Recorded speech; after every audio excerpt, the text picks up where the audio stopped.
quite the PR nightmare on his hands last night. Jackson tried and failed miserably to address protesters angry over what they feel is delayed justice in the Michael Brown killing. A scuffle broke out and police had to make several arrests. It was a long, tough day for Chief Jackson, who started by apologizing for his department's actions after Brown's shooting. Jackson then sat down with an interview with CNN's Ana Cabrera. You issued an apology video today. I did. Why did it take so long for that to happen? Well, there's been so much going on, and every day there's been a different challenge ever since August 9th. There's been new challenges every day for me, not only as a man, but as a police chief and a member of the community. But this is something that's just been weighing on me. It was something that needed to be said, should have been said a long time ago. Hours after that interview, Jackson had to have the confrontation with protesters outside the police department because he wanted to march with them. Look at what happened. All I got to say is this tragedy. We all know that. And I'm sorry, and I said that from my heart. You don't have to accept that. You don't have to accept that. That came from my heart. I had to get off that my chest. That's been sitting there for 2 months. Why? Okay? Why 2 months? Man, nobody want to hear that. Why 2 months? I know. Well, the chief's remarks were not well received because chants then rang out for Jackson to resign, and then the chief had this exchange with a protester. What are we gonna do to get justice? Because you see, the whole Furguson is up in uproar. The whole city in an uproar. What are we gonna do? So do we have a lynchman? Do we have a lynchman?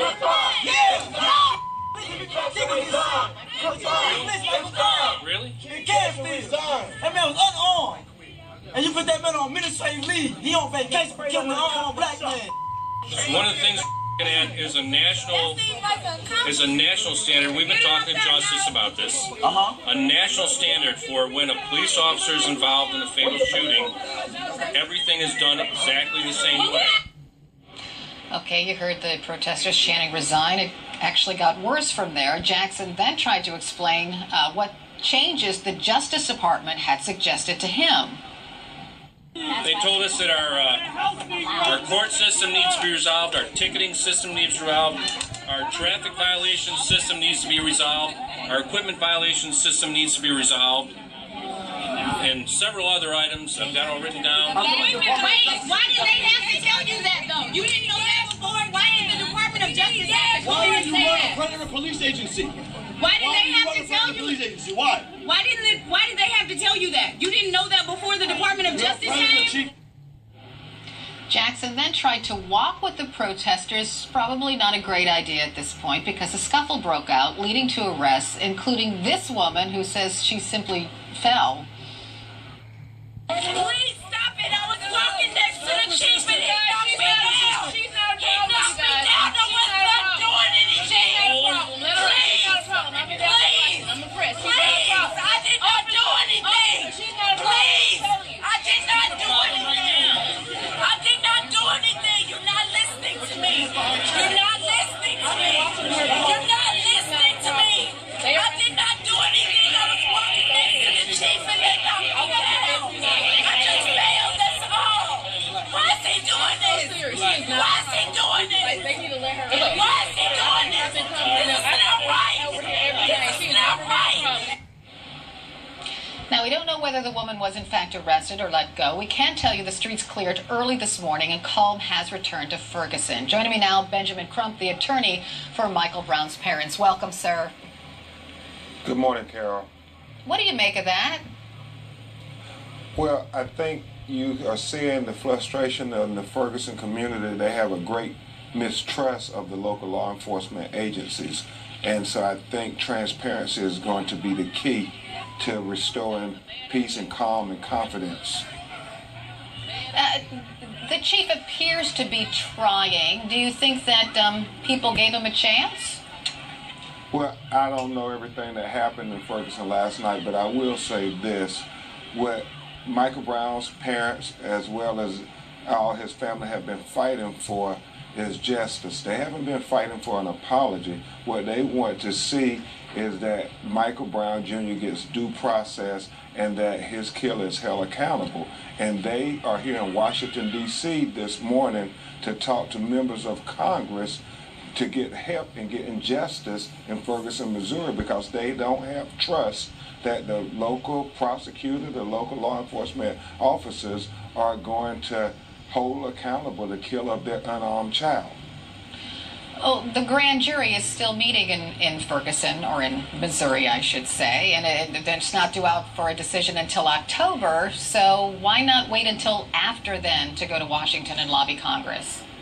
Well, Carol, that's the thing. We were told it was going to be October. Now we're told that it's going to be moved back to January 7th. And that's where you see the crowd out saying justice delayed is justice denied. And we disagree with the whole grand jury proceeding. We don't think there needed to be a grand jury. There was more than enough probable cause to arrest Officer Darren Wilson for killing unarmed Michael Brown Jr. in broad daylight, because you had 7 witnesses all putting their hand up saying that that's how they saw Michael Brown, and the police officer kept shooting. Why do you need a grand jury? It's a choice the prosecutor has made to have this secret proceeding, and that's why the community don't trust that they're going to get justice. They think it's not transparent, and they think they're trying to spin this to justify another killing of a young, unarmed African American. Well, going back to Chief Jackson for just a second, because, you know, it's essentially out of his hands at the moment. So he's trying to make amends. He did this video where he apologized to the community. He apologized to Michael Brown's family. He at least tried to talk with protesters and, you know, give them some time and explain things. Is there anything else he can do? Well, Carol, leadership has to take over to heal the community. I think one of the problems when the chief or whoever made the decision to release that video that they knew had absolutely nothing to do with what happened is it made for a great distrust. And so now you're trying to regain that public trust. And so there are going to be some issues with the leadership and the local law enforcement going forward, because they started off, we believe, misleading the community. And so I think the community is looking at this and saying, we want transparency, we want changes, we want justice.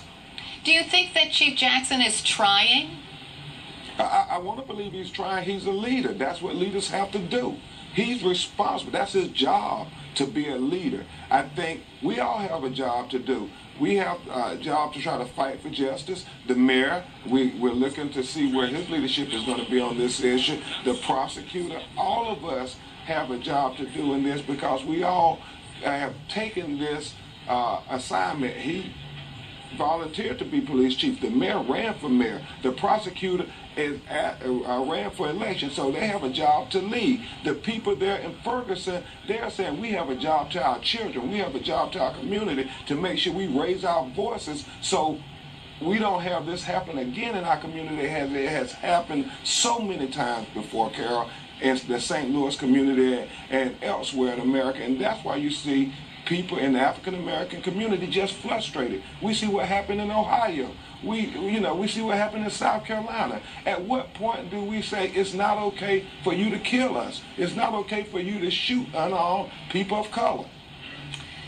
Attorney Benjamin Crump, thank you so much for joining me this morning. I appreciate it.